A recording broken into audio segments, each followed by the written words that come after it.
Desapruebo enérgicamente su comportamiento. Debe elegir entre ser despedido o degradado. Me quedé atónita cuando el vicepresidente ejecutivo, Chris, me habló de esa manera. Mañana es la etapa final del acuerdo comercial. Y de repente exigió hacerse cargo de mi papel como negociador principal. Nunca anticipé tal arrebato emocional de él. ¿Cuál es el problema? Esto es tu culpa. Estás siendo castigado por superarme, dijo Chris. ¿Quién tiene la misma edad que yo? Simplemente no podía soportar mi éxito. No tengo ningún deseo de trabajar para una empresa donde mis superiores roban mis logros. Renuncio. Dejaré la negociación de mañana en sus manos.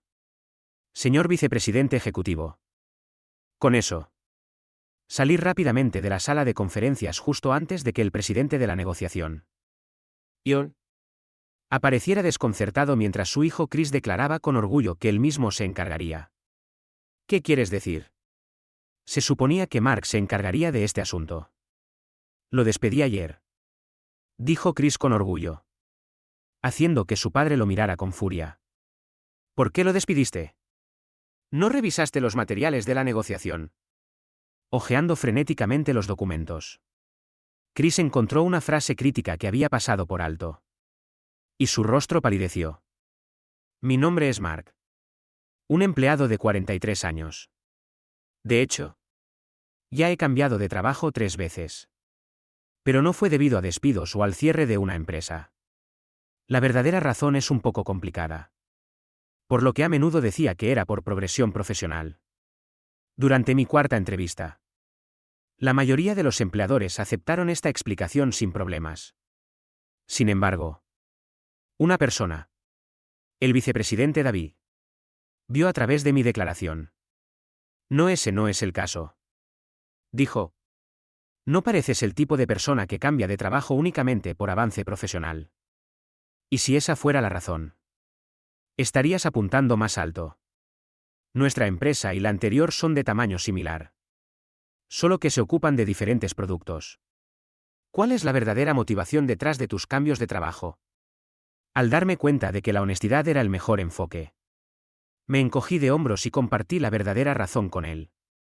David escuchó atentamente, considerando mi explicación. Entiendo su razonamiento y por qué lo ocultaste. Está bien. Yo me encargaré. Concluyó David la entrevista con una sonrisa taimada, dejándome insegura de si cumplía con los requisitos. Esperé ansiosamente un par de días. Y cuando llegó la notificación, me quedé atónita. Decía que querían contratarme como gerente de ventas. ¿Qué significa esto?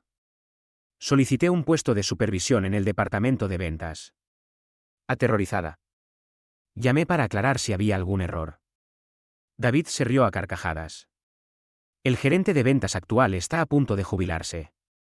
Dado tu experiencia, Mark, no hay problema en que ocupes su lugar. Además, el papel de un gerente es liderar, no ser liderado. ¿Entiendes lo que quiero decir? ¿Verdad? Comprendiendo el razonamiento de David, acepté agradecidamente la oferta de trabajo. El lugar de trabajo al que me uní no era para nada incómodo. Me pareció peculiar que hubiera pocos empleados de mi edad. Pero interactuar con el personal más joven fue refrescante. Aunque entré con un puesto de gerente, anticipé enfrentar desafíos con la transición. Pero no hubo ningún problema. Mi estilo de liderazgo más joven fue preferido por mi equipo, que valoraba mi apertura a nuevas ideas. Sin embargo, una persona, el vicepresidente ejecutivo Chris, tuvo problemas con mi enfoque. Cuando comencé a dar órdenes después de la jubilación del gerente de ventas anterior, Chris me criticó abiertamente, insistiendo en que debería haber pedido sus instrucciones antes de presentar los informes mensuales de negociación comercial a la reunión ejecutiva. Los demás ejecutivos estaban desconcertados por la queja de Chris. Y no tuve más remedio que preguntarle directamente a qué instrucciones se refería. Sintiéndose frustrado, Chris desató una avalancha de quejas hacia mí. Te advertí. Eres nuevo en el puesto. Como un conductor inexperto. Antes de tomar cualquier decisión, Consulta conmigo o con los demás ejecutivos primero. Comparar mi amplia experiencia con la de un conductor novato fue una exageración considerable. Mientras pensaba en cómo responder, David intervino hábilmente. David me defendió, afirmando que mi predecesor, el vicepresidente ejecutivo Chris, me había respaldado. También mencionó que el personal de ventas me encontraba más fácil de trabajar. Ahora convencidos, los otros ejecutivos estuvieron de acuerdo. Pero el presidente John seguía insatisfecho. Chris recibió una reprimenda por su arrebato. John aconsejó que las personas talentosas no pueden desempeñarse bien si constantemente se les pone en duda. En el futuro, declaró que el departamento de ventas manejaría todas las negociaciones. Mark entendió.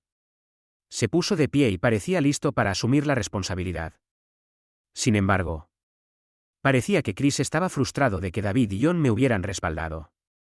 Y comenzó a causar pequeñas destrucciones en todo el departamento. ¿Cuántas veces ha pasado esto ahora?, me pregunté. Noté una creciente sensación de frustración en los rostros de mi equipo últimamente. Parecía que constantemente enfrentábamos pequeños pero persistentes obstáculos, muestras para negociaciones que llegaban tarde o material promocional que desaparecía. Aunque el departamento de ventas maneja las negociaciones, dependemos en gran medida del apoyo de otros departamentos, como materiales y asuntos generales. Últimamente, ese apoyo ha faltado. Creo que la raíz del problema radica en Chris. Cada departamento tiene sus propios supervisores. Pero nadie parece oponerse a las directivas de Chris. Cuando él les indica que retrasen las muestras o prioricen otros pedidos, cumplen. No puedo culparlos por completo. Pero habría sido útil si al menos hubieran informado al equipo de ventas con anticipación. Mi equipo ha estado intentando sortear estos desafíos utilizando muestras alternativas u otras soluciones. Sin embargo, ahora hemos descubierto lo que parece ser un sabotaje deliberado que podría poner en peligro nuestras negociaciones. Habíamos reservado una habitación de hotel para una reunión. Pero la reserva fue cancelada repentinamente. Cuando lo consultamos con el hotel, nos dijeron que alguien de nuestra empresa la había cancelado. No tengo ninguna duda de que Chris está detrás de esto. Confrontar a Chris directamente era la única manera de abordar el sabotaje y evitar más retrasos en las negociaciones. A pesar de sus negativas, la evidencia claramente apuntaba a su participación en la cancelación de la habitación de hotel de último minuto. Decidida a descubrir la verdad, entré a su oficina lista para confrontarlo. Como era de esperar, alegó ignorancia, culpándolo de un simple error de mi equipo. Sin embargo, los hechos no coincidían con su historia, la cancelación repentina, el conocimiento limitado de los detalles de la habitación y la conexión del departamento de finanzas con Chris. Todo sugería su culpabilidad. Ante las crecientes pruebas, Chris se quedó en silencio, incapaz de refutar las acusaciones. Informar a nuestros clientes sobre el cambio podría despertar sospechas. Pero no podía permitir que sus acciones pusieran en peligro el arduo trabajo del equipo. Resolver este problema era crucial para asegurar el éxito de las negociaciones. Reconocí la importancia de la próxima negociación. Así que opté por priorizar asegurar su finalización exitosa en lugar de confrontar a Chris con más fuerza. Esta negociación es crucial. Y cualquier interferencia adicional de usted no me dejará más remedio que escalar el asunto al presidente. Puedo proporcionar la llamada grabada como evidencia en la reunión ejecutiva. Aunque Chris parecía retroceder, no podía descartar la posibilidad de que continuara con sus acciones disruptivas. Fiel a mis preocupaciones, decidió usurpar el control de la negociación en el peor momento posible. A pesar de los desafíos que ya habíamos superado, como el cambio de habitación de hotel, la negociación se acercaba a su conclusión. Y había esperado que los altos ejecutivos finalizaran el contrato al día siguiente. Sin embargo, a primera hora de la mañana, Chris me llamó a su oficina y declaró: "No puedo confiar esta importante negociación a usted. Me haré cargo. Usted no tiene que preocuparse por eso". No entiendo qué está mal, dije perpleja. Chris frunció el ceño. Ese es el problema. ¿Por qué no puedes simplemente seguir las instrucciones de tu jefe? Tienes una opción: ser despedido o degradado. No necesitamos sus servicios para este trabajo. Me quedé sorprendida. Mañana era la etapa final de las negociaciones. Y la exigencia de Chris de hacerse cargo de la situación me dejó sin palabras. Nunca anticipé tal arrebato emocional de él. ¿Cuál es el problema? Estás siendo castigado por superarme, dijo Chris, revelando sus celos. Chris, siendo de la misma edad que yo, no podía tolerar mi éxito. Había estado saboteándome en secreto. Y ahora, viéndome cerca de cerrar el trato, decidió actuar directamente. Cuando permanecí en silencio, Chris habló con una expresión alegre. Te estabas volviendo arrogante solo porque puedes hablar inglés, ¿verdad? Tu currículum muestra que has trabajado en 3 empresas comerciales diferentes. Tenemos mucha gente que puede hablar inglés a tu nivel. Casi pregunto cómo sabía los detalles de mi currículum. Pero luego me di cuenta de que Recursos Humanos también estaba bajo el control de Chris. Debió haber obligado al gerente de Recursos Humanos a mostrárselo. ¿Cuál es tu punto? Pregunté con calma. Puedo conversar en inglés con fluidez. Así que no hay necesidad de su participación en las negociaciones de mañana. Él pensó erróneamente que mi capacidad en inglés comercial era crucial para cerrar el trato. Si bien su concepto erróneo era bastante divertido, no me sentía inclinada a corregirlo. Además, no tengo apego a una empresa donde los superiores se atribuyen el mérito indebidamente. Renuncio. La próxima negociación es toda suya. Señor vicepresidente ejecutivo. Con eso, salí apresuradamente de la sala de conferencias, enojada y decidida a empacar mis pertenencias. Mientras me dirigía al departamento de ventas, me encontré con David. ¿Qué pasa? ¿Pareces molesto?, dijo, sintiendo que algo andaba mal. David me invitó a su oficina y me pidió una explicación. Así que le conté todas las fechorías de Chris, incluyendo el acto anterior de sabotaje. Después de escuchar todo, David cerró los ojos y contempló la situación. Me preparé para que desestimara mis preocupaciones. Pero luego habló. Su tono teñido de amargura. El vicepresidente ejecutivo Chris lo ha vuelto a hacer. Estoy confundida, respondí. David no dio una respuesta directa y, en cambio, preguntó, ¿no notaste nada inusual en esas reuniones ejecutivas? Me sentí desconcertada por su pregunta. David explicó entonces, excepto tú. Nadie más de tu grupo de edad asistió a esas reuniones. Al principio, asumí que era porque esos puestos suelen ser ocupados por personas mayores. Pero luego me di cuenta de que no tiene sentido. Incluso para una empresa comercial mediana. Es extraño que se excluya a alguien más joven que Chris.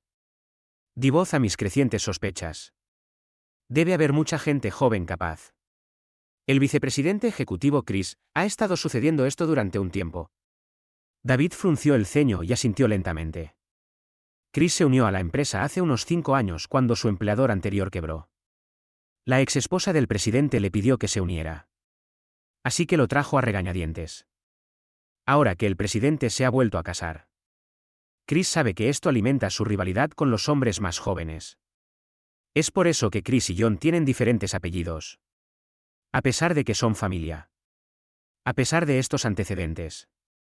Todavía me cuesta entender. Continuó David con una sonrisa amarga. Puede que no lo entiendas porque eres hábil. Pero Chris proviene de una industria completamente diferente. Sin experiencia real. La apariencia juvenil del hombre sirve como su arma secreta a pesar de sus años avanzados. Antes de que llegaras, hacía grandes proclamaciones sobre atraer a la gente joven sin ninguna evidencia que lo respaldara. Los ejecutivos experimentados lo escuchaban, asumiendo que sabía lo que estaba haciendo. Se hace evidente que tener un compañero alrededor desafiaría su posición. En lugar de obtener calificaciones o asistir a capacitaciones, tomó el camino más fácil eliminando a sus rivales. Creía que sus opiniones tendrían más peso como resultado. Los empleados de entre 30 y 40 años que ocupaban puestos de supervisión se convirtieron en sus objetivos. Cualquier comportamiento notable de ellos se encontró con acoso o acusaciones falsas.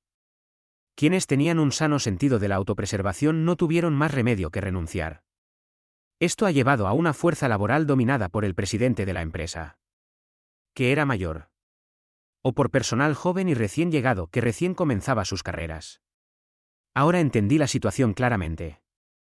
Chris era como un matón de oficina experimentado, socavando a sus colegas para mantener su estatus como el más joven presente.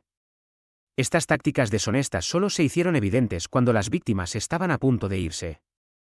Se lo había mencionado al presidente.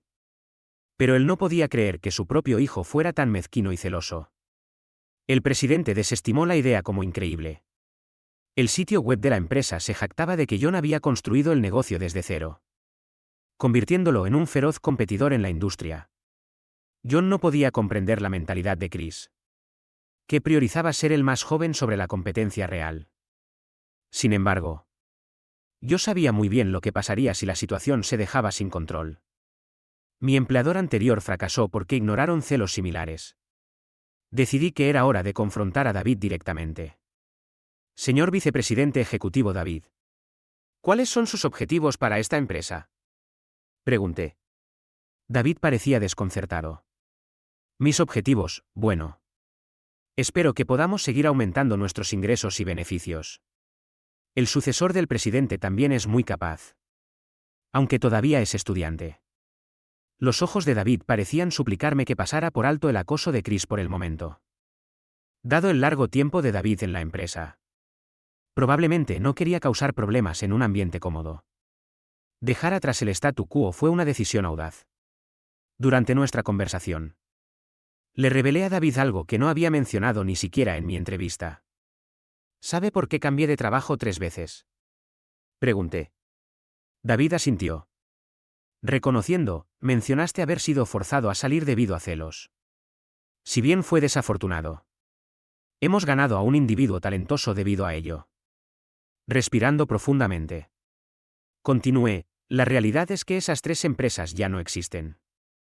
Se han dividido, disuelto o han declarado la bancarrota. Ya no están operando. Sorpresa. La expresión de David cambió. Eso no puede ser. Cuando realizamos una verificación de antecedentes, esas empresas todavía estaban prosperando. Si tiene alguna duda, le recomiendo que consulte sus sitios web ahora, sugerí. David sacó rápidamente su teléfono inteligente y comenzó a buscar. Su rostro se mostraba cada vez más sorprendido con el paso de los momentos. Tienes toda la razón. Pero, ¿cómo pudo haber sucedido esto? Es bastante simple, expliqué. Los individuos que me expulsaron se volvieron más seguros y repitieron las mismas acciones hacia otros. Imagina las consecuencias cuando ese ciclo continúa. Hablé con calma pero con firmeza. Una empresa no puede funcionar sin su gente. Si la gente del interior la abandona, la empresa no puede mantenerse. Continué hablando con David, cuya expresión se había vuelto seria. Si esta situación persiste, la empresa finalmente enfrentará el mismo resultado desafortunado. Sinceramente, el acoso de Chris es menor en comparación con lo que he soportado en lugares de trabajo anteriores. Pero se está convirtiendo en un problema significativo. Chris me ha presionado para que pierda mi trabajo o sea degradada. Si renuncio, sería una victoria para Chris. Y es probable que repita este comportamiento. Las perspectivas futuras no son prometedoras, ya sea que mis palabras resonaran en él o no. David guardó silencio por un momento antes de asentir con firmeza. Entiendo su perspectiva. Ya no me quedaré de brazos cruzados. Sabotear la empresa por celos no es un asunto menor. Me sentí aliviada. Con David de mi lado, podríamos tomar medidas drásticas si fuera necesario. Después de consultar con él, me dirigí a Recursos Humanos con un paso más ligero para recuperar los documentos de renuncia. Justo antes de la negociación, John apareció desconcertado cuando el hijo de Chris declaró con orgullo que se encargaría. ¿Qué quieres decir? Se suponía que esto debía ser manejado por Mark. Lo despedí ayer, declaró con orgullo el hijo de Chris. John lo miró con furia. Está bien. También puedo comunicarme en árabe. El único paso restante es firmar el contrato. Aquí hay una versión parafraseada del texto dado. manteniendo la misma longitud que el original. ¿Por qué lo has dejado ir? ¿No revisó los documentos de negociación? Los altos ejecutivos de la otra empresa llegan hoy. ¿Cómo lo manejarás sin él? Chris, que pensó que era solo una formalidad, quedó atónito por el arrebato de John. Hojeó frenéticamente los documentos y descubrió una frase crucial que había pasado por alto. Una expresión de preocupación se extendió por su rostro. 1 hora antes de la negociación. Recibí una llamada. Ya sabían que yo no estaba allí desde la mañana. La llamada significaba que Chris había estado buscando un reemplazo de último minuto. Pero por supuesto no había encontrado ninguno. A pesar de las constantes reprimendas de John. Chris todavía no lo entendía. Contesté la llamada con un bostezo leve. ¿Qué pasa? Obtuve los documentos de renuncia de recursos humanos ayer. Los llenaré y los enviaré en 1 o 2 días. Pero me tomaré una licencia remunerada hoy. Así que no vendré. No necesitas renunciar. Ven al hotel ahora mismo. La voz desesperada de Chris me hizo reír. Señor vicepresidente ejecutivo Chris. ¿No es esto bastante diferente de lo que dijo ayer? No se jactó de que no me necesitaba. No sabía que el contrato sería en árabe. Tartamudeó Chris. Podía imaginar a Chris poniéndose pálido. Debió haberse dado cuenta de que el contrato era en árabe. Un hecho claramente indicado en los documentos de negociación. Si hubiera estado involucrado desde el principio y hubiera revisado los documentos, lo habría sabido. Nuestro nuevo cliente era una empresa de primer nivel de Oriente Medio con un CEO altamente nacionalista. Su idioma oficial era el árabe y solo aceptaban documentos en árabe. En un mundo globalizado, intentar hacer negocios únicamente en su idioma nativo es impráctico. Es por eso que siempre realizamos negociaciones en inglés con empresas extranjeras. Solo el agente con autoridad estaría involucrado. Y los altos ejecutivos permanecerían en segundo plano, apareciendo solo al final. A pesar de ser una empresa de primer nivel con un mercado deseable, existían pocas asociaciones internacionales porque muchos no podían superar este obstáculo. Sin embargo, había causado una buena impresión desde el principio al negociar en árabe. Mi especialidad es hablar 7 idiomas. Y contar un chiste en árabe es pan comido para mí. Si las negociaciones cambiaran repentinamente y el alto ejecutivo, que había sido asegurado por su agente de nuestra confiabilidad, solo fuera abordado en inglés, claramente sería un desastre. El alto ejecutivo se sentiría insultado y el trato fracasaría. Los documentos lo decían claramente todo. La afirmación de ignorancia de Chris no era excusa. Ya lo había despedido. Y ahora estaba desesperado. Me acusó de fraude porque no enumeré todas las habilidades en mi currículum. No pude evitar reírme. ¿Contratación fraudulenta? En serio. No enumerar todas mis cualificaciones no es fraude. Además, nunca afirmé que solo hablaba inglés. Chris, con un tono resentido, preguntó por qué no destaqué esa habilidad. Si él tuviera la misma habilidad, se jactaría de ella. Esa es la diferencia entre nosotros. No le debía una explicación. Más apremiante era la negociación. Si las cosas continuaban así, estaba destinada a fracasar. Escuché a Chris gruñir y rechinar los dientes mientras hablaba. Dijo que renunciaría y se lo diría a su padre. ¿Qué es el presidente? Le pedí que pusiera a su padre en altavoz y explicara por qué intentó eliminarme de la negociación. Cuando Chris comenzó a hablar, supe que había ganado. La negociación se concluyó con éxito. Llegué a la habitación del hotel 10 minutos tarde y comencé la negociación. Le aconsejé a Chris que evitara hablar en inglés durante esos 10 minutos. Curiosamente, se había memorizado la frase árabe «Mark llegará pronto» y la repetía constantemente. David me había reservado una habitación en otro piso anticipando esta situación. Aunque podría haber llegado a tiempo. David sugirió llegar tarde para darle una lección a Chris. Los estadounidenses a menudo llegan tarde. Bromeé al respecto. Discutir las diferencias horarias entre árabes y estadounidenses ayudó a que la conversación fluyera sin problemas. Una vez que la conversación se volvió agradable, el contrato estaba prácticamente firmado. Después de despedir a nuestros invitados, Respiré hondo. Chris, que había estado congelado en la esquina, se desplomó en una silla, exhausto por la tensión. John me agradeció y se disculpó por el comportamiento de Chris. Dijo que impondrían acciones disciplinarias a Chris. Chris se quedó en silencio bajo la mirada de John. John mencionó discutir las acciones disciplinarias cuando regresáramos a la oficina. De vuelta en la oficina. Debe. ¿Quién había sido llamado a la oficina del presidente? Sonrió cuando me vio. Todo salió bien. A juzgar por tu expresión. Dijo. ¿Estuvo cómodo el hotel? Gracias a ti. Dormí muy bien. Respondí.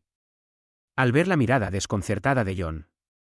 David se rió y explicó, Chris le dijo a Mark que iba a ser ascendido o degradado. No podíamos perderlo. Así que necesitábamos que entendiera su mala conducta. Le pedimos que ayudara a exponer los problemas de la empresa. Agregué, si yo misma hubiera denunciado las acciones de Chris. Habrías sido escéptico. Incluso cuando David te lo dijo. No te lo tomaste en serio. John parecía avergonzado. Tienes razón. Me disculpo. Tuvimos que arrinconar a Chris para que confesara. John se volvió y le gritó a Chris, te acepté cuando no tenías a dónde ir. Y así es como me lo pagas. Es como ser mordido por mi propio perro. Escribe tu carta de renuncia hoy. Pero puedes quedarte hasta que encuentres otro trabajo. La mirada de John hizo que Chris temblara. Si no quieres renunciar, puedes ser despedido. No tuviste ningún problema en amenazar a Mark con la misma opción. Chris rápidamente accedió. Está bien. La escribiré. Me costó trabajo reprimir mi risa mientras Chris corría a recursos humanos. Su renuncia fue procesada inmediatamente. En la reunión matutina de la semana siguiente, John detalló las fechorías de Chris y anunció que quienes lo ayudaron enfrentarían consecuencias. Quienes habían ayudado a Chris a regañadientes fueron trasladados a puestos inferiores y algunos renunciaron bajo escrutinio. El enfoque de contratación de la empresa cambió, trayendo a personas de entre 30 y 40 años. Lo que resultó ser un cambio positivo. Esto permitió que los empleados jóvenes que antes se habían sentido limitados prosperaran. Eliminar a Chris de la ecuación revitalizó la empresa. Sin embargo, Chris ahora lucha por encontrar trabajo, enfrentando las consecuencias de sus acciones pasadas. Mientras entendía la necesidad de medidas decisivas, John sentía curiosidad por saber por qué había mantenido en secreto mi capacidad para hablar 7 idiomas, ya que podría ser un activo valioso en la búsqueda de empleo. Me reí entre dientes y expliqué que para mí había sido más un obstáculo que un beneficio. A lo largo de mis años de estudiante, había desarrollado una profunda pasión por los idiomas, llegando a dominar 7 para cuando me gradué de la universidad. Inicialmente utilicé esta habilidad para asegurarme un trabajo después de graduarme. Pero pronto me encontré confinada a tareas de interpretación y traducción a pesar de mi deseo de asumir roles más complejos en las negociaciones. Estaba restringida a simplemente interpretar conversaciones para los ejecutivos. Incluso cuando sabía cómo mejorar un trato, no me permitían expresar mis opiniones. Frustrado, solicité un traslado. Pero mi superior lo negó, afirmando que un intérprete solo necesita una boca funcional, no necesariamente inteligencia. Susurraban sobre mí cuando no estaba y me criticaban cada vez que tropezaba. Aunque me llamaban a conversaciones clave, creían erróneamente que estaba recibiendo un trato especial, lo que les causaba resentimiento. Me di cuenta de que quedarme habría sido desastroso. Así que me fui. Este patrón se repitió en las siguientes 2 empresas para las que trabajé. Me aprovecharon. Enfrenté celos y experimenté resentimiento. Para evitar esto, decidí minimizar mis habilidades lingüísticas durante el proceso de entrevista en la 4ª empresa.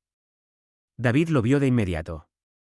Mark compartió cómo las empresas se derrumbaron después de su partida, impulsadas por los celos y las acciones extremas. La situación con el vicepresidente ejecutivo Chris fue un excelente ejemplo. Temiendo que nuestra empresa pudiera enfrentar un destino similar si echaban a Mark, colaboramos en una solución drástica. John expresó su gratitud diciendo, gracias por su dedicación a la empresa. Y gracias, Mark. Les pagaré a ambos algún día. Les estrechó la mano con firmeza. John cumplió su promesa. Al año siguiente, David se convirtió en presidente y John ascendió al cargo de presidente del consejo. David se desempeñó como presidente interino hasta que se aclaró el asunto. Y quedó muy satisfecho con el resultado. También fui ascendida de gerente de ventas a vicepresidenta ejecutiva.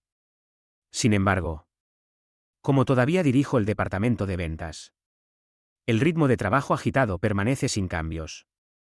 Mi enfoque actual es desarrollar subordinados confiables para compartir la carga de trabajo. Utilizando mis habilidades lingüísticas. Me niego a limitar su aplicación únicamente por conveniencia. Defiendo firmemente la responsabilidad de quienes ocupan puestos de autoridad para fomentar el desarrollo de talentos diversos. Y aplico concienzudamente este principio en la ejecución de mis tareas diarias.